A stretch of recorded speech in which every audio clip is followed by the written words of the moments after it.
Hey, what's good? I'm Kinell, and this is Sinister Cinema, where we get deep into the guts of classics and new releases from horror and exploitation cinema. Be sure to follow us up on the socials. That is Sinister_Cinema on your Twitter and Sinister.Cinema on your Insta. And you can also follow up my personal Twitter. That is @COLAK. It's Kinell. Yes, it is Easter weekend, and I have needed a 4-day weekend this year, let me tell you. Honestly, needed the rest. I'm recording this on Good Friday, and this should be dropping Easter Sunday. I'm going to try and drop it nice and early, so if you haven't seen this film, you can check it out, and I recommend you do so, because it is one of my favourite things to watch on Easter. I absolutely love it. It is the Beaster Bunny, aka Beaster Day, aka Beaster Day. Here comes Peter Cottonhell. Yeah. Okay, I'd say you've pretty much got an idea of what you're dealing with here. This is one that I picked on DVD a couple of years back from HMV. It was streaming on Prime, but now you can only get it on Tubi, so you might have to do a little VPN thing. I use a VPN to get Tubi, and I recommend you do likewise, because it's really good for things like the Beaster Bunny. You know, if you want schlock, Tubi's the place to go, and I use a Hotspot Shield VPN. I believe they've got like a 7-day free trial thing going on. So if you want to just have a little nose today and you want to check out Beaster Day, I'd do that. But yeah, obviously we are dealing with a large killer bunny rabbit. Yes, that's the absolute last thing you want happening around Easter, really, isn't it? I mean, you know, resurrection of Jesus and all these things. Has a lot of relationships to bunnies and eggs. I don't know, I'm not going to go too deep into it, but you know, bunnies, eggs, Easter, that's what happens. I'm not a Christian, but I like a 4-day weekend. So yeah, large killer rabbit. And if I check the credits here, it says this was directed by the Snig Brothers, written by the Snig Brothers, director of photography, the Snig Brothers, edited by the Snig Brothers, and produced by Tom Kikowski and the Snig Brothers. Now, of course, the Snig Brothers don't exist. It is a pseudonym for John Barkus, who, and I imagine that's kind of a pseudonym and all. He's done a fair few bits and shot on video horror, but he's kind of like sort of made his name doing sort of parody porn films in the late 90s, early 2000s. I'm talking things like The Erotic Witch Project, Playmate of the Apes, and Who Wants to Be an Erotic Billionaire.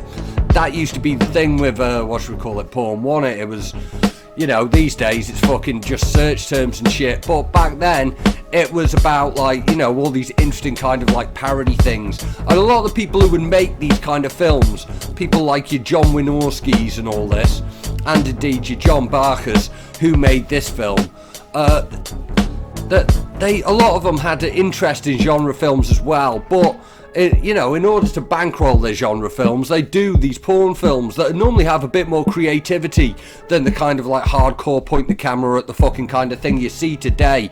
You know, there would be like a plot and like a parody element to the to what they're doing. They make them porn films, and it gets them experience, and it sort of gets them the money to make their own little shot on video genre films and all, as well as giving themselves a working relationship with actresses that are willing to expose their breasts on camera. But yes, this is not a porn film, you'll be pleased to know, or maybe not pleased, but I mean, you know, why are you watching this if you want porn? There's lots on the internet. This is the absolute worst place you could come to look for it. So yeah, Beaster Bunny.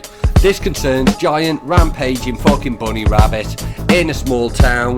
There are some there's like some animal catchers that are kind of like the sort of main human plot line. And there's obviously, you've got to have a mayor, like, you know, be it Jaws, be it Grizzly. When animals attack films, you've got to have a mayor who really doesn't give a shit. And that's basically the setup there. You know, the animal catchers trying to catch the animal. Mayor doesn't give a shit. But really, the star of the show is this guy, the Beaster Bunny himself. Look at this magnificent creature. Fucking, heads up, effects here, not so great, but very charming. The Beaster Bunny himself appears to be like an actual marionette that looks like it's been through the wars a bit, sort of superimposed, and like a long.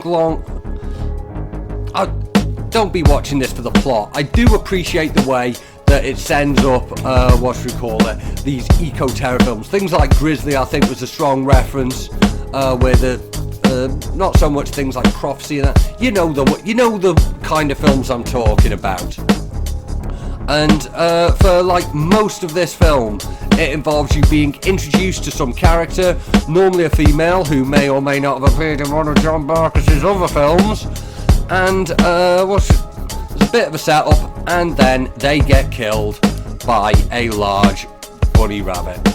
And like, that's what you're getting. And it does what it does very well, in my opinion. I mean, you know, you're not here for fucking Schindler's List. It's fucking very fun.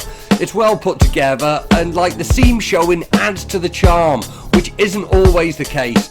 And it's quite comedic in tone. But this is one where it works, because I find a lot of these cheap comedy horrors, they don't nail the comedy and they don't nail the horror. But the people who are in this are capable of delivering a comedy line. They're capable of keeping it entertaining enough. I would suggest you drink before watching this, but yeah, it's worth it. I mean, cheap off-brand Barocca. You need to keep your vitamin intake up in these COVID times, as you know. So yeah, Beaster Bunny. I'd say it's a good 3.5 on my personal scale, but you have to kind of be ready to. If you're the kind of person who likes a bit of schlock, who likes a bit of trash, I reckon this one is well worth checking out with your Easter Sunday. I mean, let's face it, you've missed church, haven't you dirty heathens? So you might as well get a bit of a film in with your stinking hangover from drinking constantly for 3 days. Or living pure, however you're doing it. But yes, 3.5 stars from me out of 5.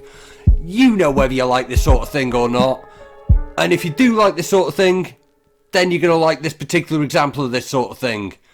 If you get what I mean. Kind of a pointless review in that respect, but I'm out here just trying to raise awareness of something that you probably haven't heard of. Beaster Bunny, aka Beaster Day, from 2014.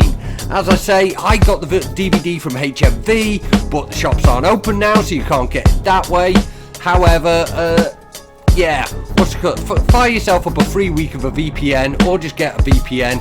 Check it out on Tubi now. Well worth it. I'm Kinell, and this has been Sinister Cinema. Safe.